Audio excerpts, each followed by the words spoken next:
Now to the latest out of Minneapolis as protests grow following the killing of Alex Preddy.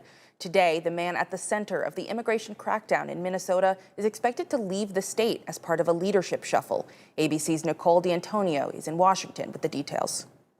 This morning, tension growing in Minneapolis after the second deadly shooting of an American citizen by federal agents this month. Sources telling ABC News Border Patrol Commander Gregory Bovino is out as part of a staffing shakeup. He's expected to leave Minneapolis as early as today.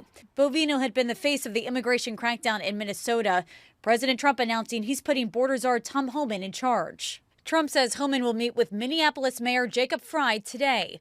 Frey, after speaking with Trump on Monday, said, quote, "The president agreed that the present situation cannot continue. Some federal agents will begin leaving this area tomorrow, and I will continue pushing for the rest involved in this operation to go." According to the New York Times, on Monday evening, President Trump met with Kristi Noem, the Homeland Security Secretary, and her top aide in the Oval Office for nearly 2 hours about the fallout.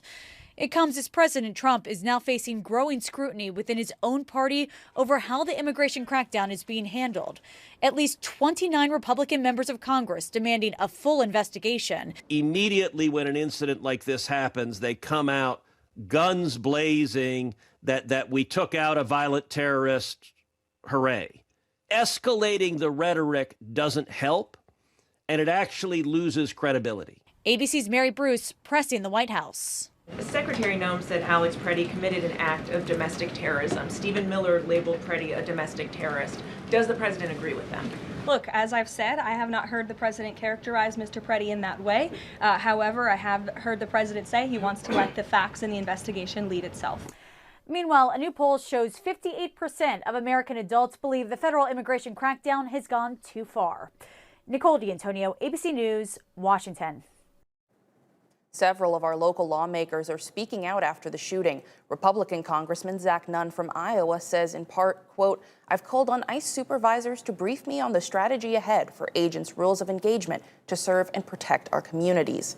And Democratic Congressman Raja Krishnamurthy of Illinois also reacting, quote, "I will not support one more dollar for ICE as long as this agency, operating without oversight and accountability, continues to kill and injure our neighbors."